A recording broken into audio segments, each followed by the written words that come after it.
Buenos días, bienvenidos de nuevo, bienvenidas de nuevo a este nuevo programa de Tertulia Digi. Y pues nos encontramos aquí en la librería Península de Casa Lolvé del Sepsis. Y es un gusto pues de nuevo volver a encontrarnos.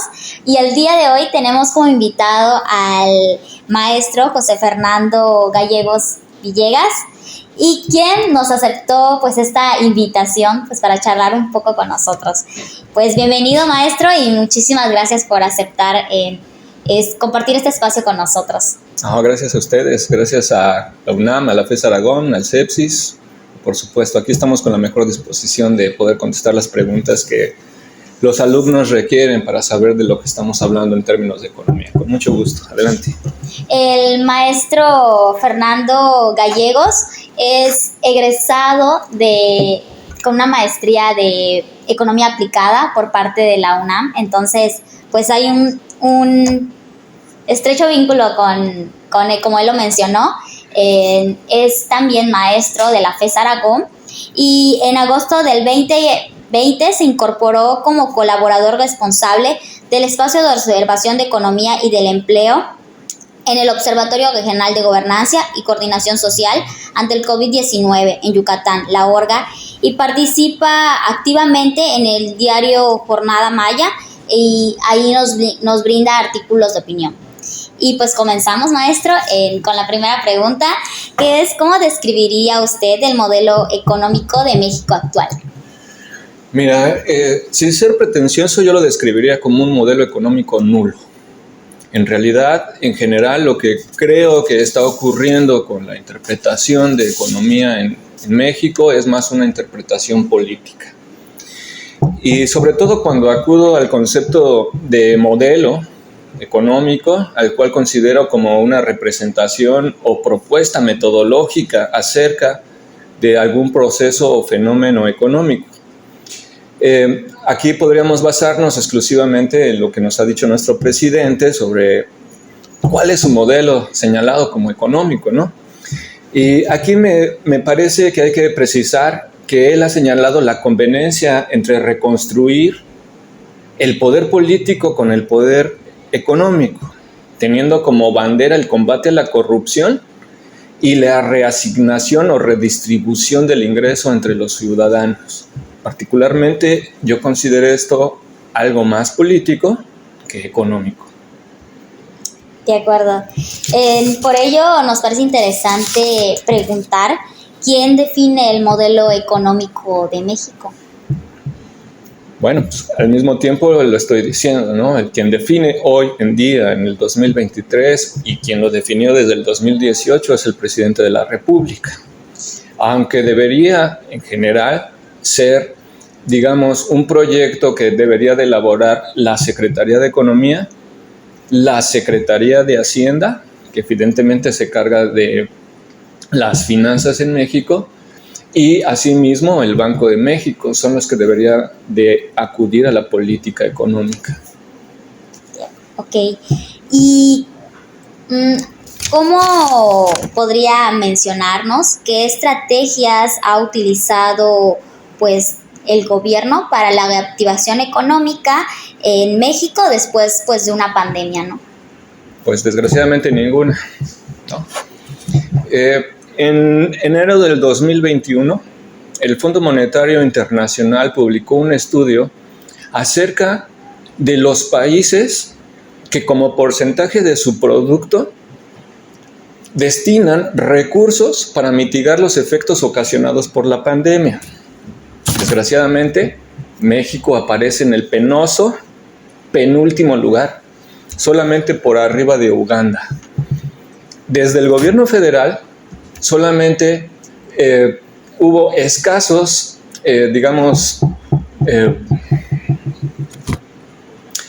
desde el gobierno federal hubo escasos recursos para tratar de mitigar los recursos que se habían perdido durante la pandemia. Y además, los recursos que se destinaron, aparte de no ser para la pandemia, fueron para los grandes proyectos económicos o de los grandes proyectos que el presidente tenía elaborados, ¿no? Es decir, los recursos no fueron destinados para tratar de mitigar los efectos, ni en términos de fiscal, o sea, en términos de cobros de impuestos o excepción de impuestos, ni tampoco para dar dinero en efectivo. Todos los recursos se destinaron a los grandes programas de desarrollo económico, por ejemplo, el implementar la refinería de Dos Bocas, por supuesto aún no refina, destinar recursos al tren que da la vuelta a la península de Yucatán, el Tren Maya, al corredor transísmico y al nuevo aeropuerto internacional de la Ciudad de México, el bien conocido como AIFA.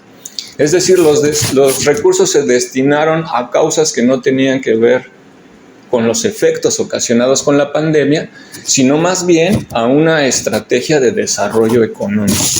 Entonces, en ese sentido, pues no, desgraciadamente el gobierno federal no ha destinado ningún tipo de recurso, ni en términos fiscales, ni en estímulos en efectivo, para tratar de ayudar a aquellos que fueron victimarios, o no sé si decirlo de esa forma, pero aquellos que sufrieron grandes consecuencias económicas después de la pandemia. Ok, entonces actualmente hay como un tema muy debatible y como algo que muchos tenemos como curiosidad, ¿no? Que es qué causas tiene la devaluación del dólar en la economía mexicana. Bien, mira, causas y efectos seguramente hay muchos. A mí me gustaría precisar que de lo que estamos hablando cuando hablas de en este caso una subvaluación del dólar o una apreciación del peso, cuando tú pagas un precio de pesos en dólares, lo que estás pagando es precisamente un precio. Y los precios se mueven en un mercado entre oferta y demanda. La devaluación del peso se debe principalmente a varias causas. A mí particularmente me gustaría concentrarme en dos. Por ejemplo, en 2023 ha habido récords históricos de las personas que mandan dinero, dólares, a sus familias para tratar de ayudarlas. Es decir, el fenómeno migratorio ha sido tan grande que ahora las remesas que nos envían son todavía mayores para que los connacionales que se encuentran en Estados Unidos ayuden a sus familiares en México. Esos récords históricos, cuando tú cambias dólares que te envían a México, entonces tienes que cambiarlos por pesos. Lo que estás haciendo es aumentar la demanda por pesos. Como bien sabemos, cuando existe un aumento en la demanda, tiende a aumentar el precio. Y eso es precisamente lo que está ocurriendo con el peso, entre otras causas. Otra de las causas que ha generado que el precio se mantenga no apreciado como dices, sino más o menos estable, sobre todo si tomamos en cuenta comparativamente que al final de la presidencia de Enrique Peña Nieto el dólar se encontraba alrededor de 19 pesos, que es precisamente en como lo encontramos hoy. En realidad no es que el peso se haya apreciado o menospreciado, sino durante la pandemia, evidentemente el tipo de cambio subió y ahora que nos estamos recuperando económicamente, estamos recuperando el turismo, estamos recuperando nuestra actividad económica, ese precio ha ido bajando.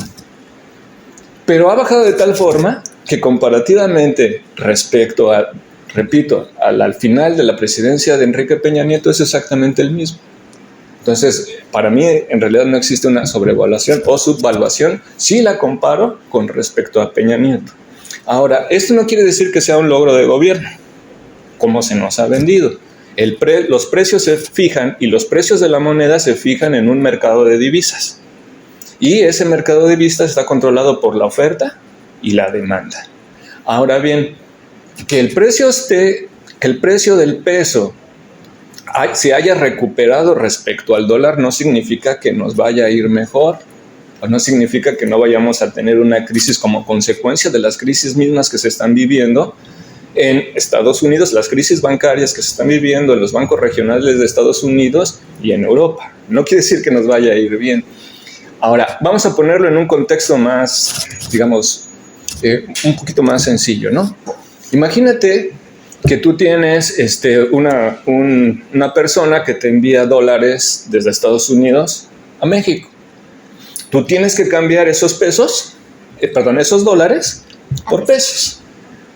Entonces, ¿qué estás haciendo? Estás demandando pesos. Lo que estás haciendo es que el precio del peso se incremente.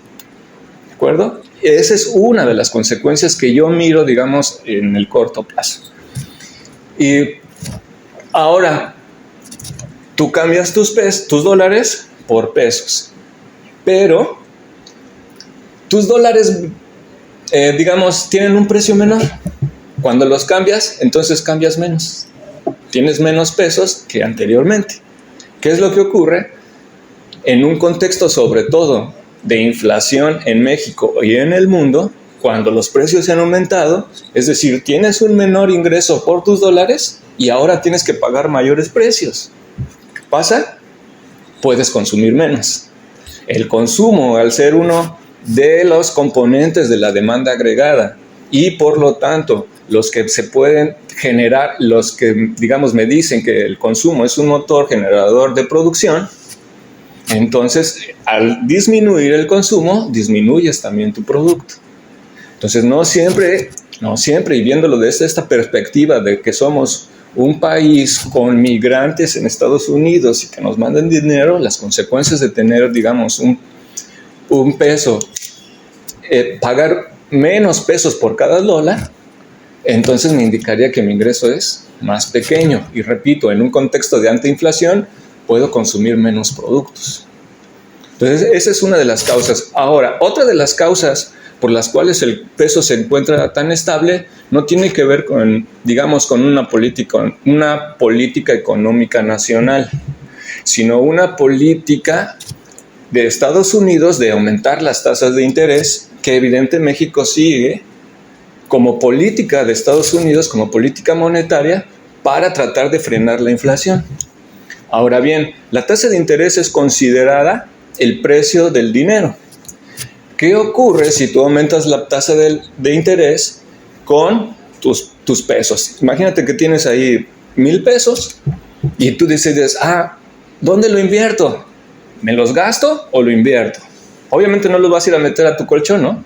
¿Qué vas a hacer? La tasa de interés está más alta, vas a cambiar, vas a destinar, en lugar de destinarlo a consumo, vas a tratar de llevar tu dinero hacia ese mercado bursátil, depende seguramente de tu riesgo y de la tasa de interés que quieras tomar, para tener ganancias extraordinarias. Es decir, frenas la inversión productiva, frenas el consumo, es decir, enfrías la economía y después te vas al mercado de valores o al mercado bancario para que tus pesos te den una tasa de interés o rendimientos en lugar de estar invirtiéndolos en una situación, en un contexto de, digamos, de inversión especulativa, ¿no? Desde un concepto en donde la inversión no es clara. O sea, ¿sí me explico? O sea, es una estrategia, repito, para enfriar la economía, el aumentar la tasa de interés con la finalidad de bajar los precios. Y entonces ahora tu dinero lo destinas al mercado donde está la banca y dejas de consumir, dejas de invertir por meterte al mercado especulativo. ¿Me explico? Entonces, las consecuencias en realidad de tener un peso sobrevaluado respecto del dólar, pues no siempre son negativas. En muchas ocasiones se ha interpretado como la devaluación del peso como una causa que genera crisis económica. Sin embargo, ahora el peso forma parte de un mercado de libre flotación. Es decir, el gobierno no interviene en ese mercado para tener golpes de oferta y demanda que hagan que el precio del tipo de cambio suba o baja. De acuerdo. Y es una respuesta muy larga porque... Muy larga. Tratamos evidentemente de considerar que tenemos un tiempo predeterminado, ¿no? Hay muchas consultas que podemos hacer al respecto y, bueno, de algunas veces hemos escrito al respecto de ello en diferentes periódicos. Entonces, también por ahí podrían darle una vuelta a eso, ¿no? De acuerdo, ya vamos con la última pregunta, no menos importante, pero es necesaria. Entre los planes de desarrollo existen pues los pueblos mágicos, ¿no? Entonces nos gustaría conocer cómo funcionan estas estrategias de desarrollo para el crecimiento económico. Bien, aquí hay que mencionar dos cosas que son fundamentales y que no debemos de perder de vista. Desarrollo y crecimiento económico no es lo mismo.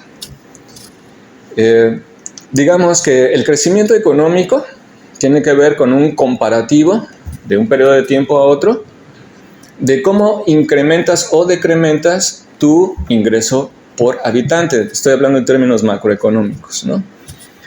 Tú creces económicamente cuando de un periodo a otro el producto per cápita, es decir, la división de entre todo lo que se produce en la economía entre todos sus pobladores, crece.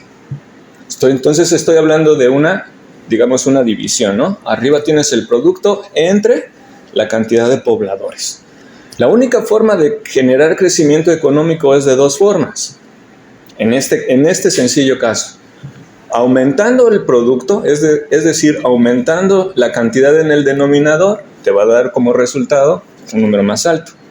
O bien, si disminuyes el denominador, también te va a dar un número más alto. Es decir, si aumentas el producto manteniendo constante tu tasa de crecimiento de población, entonces tendrías un mayor producto per cápita entre un periodo y otro. Si, al contrario, permanece constante tu producto, pero tu tasa de población creció, entonces lo que tienes es menor crecimiento económico. ¿Me explico? En ese sentido, entonces, crecimiento y desarrollo es diferente. ¿Por qué? Porque crecimiento representa una medida cuantitativa, mientras que desarrollo representa unas, unidades cualitativas. En México, por ejemplo, podemos decir que desde el 2019 o a finales de 2018 el presidente de la República tomó posesión, su estrategia no ha sido de crecimiento, sino de desarrollo. Es decir, ha intentado, y lo sigue haciendo, generar una mayor infraestructura dentro de nuestro país, invirtiendo, repito, en proyectos especiales como el Aeropuerto Internacional Felipe Ángeles, como la refinería de Dos Bocas, como el corredor transísmico o bien como el Tren Maya. Pero esos 4 proyectos aún no nos han dado rendimientos o utilidades que nos permitan crecer económicamente. ¿Me explico? Sí, tenemos una refinería de Dos Bocas que no refina y no nos saca un barril de petróleo, entonces no tenemos un ingreso en esa inversión aún.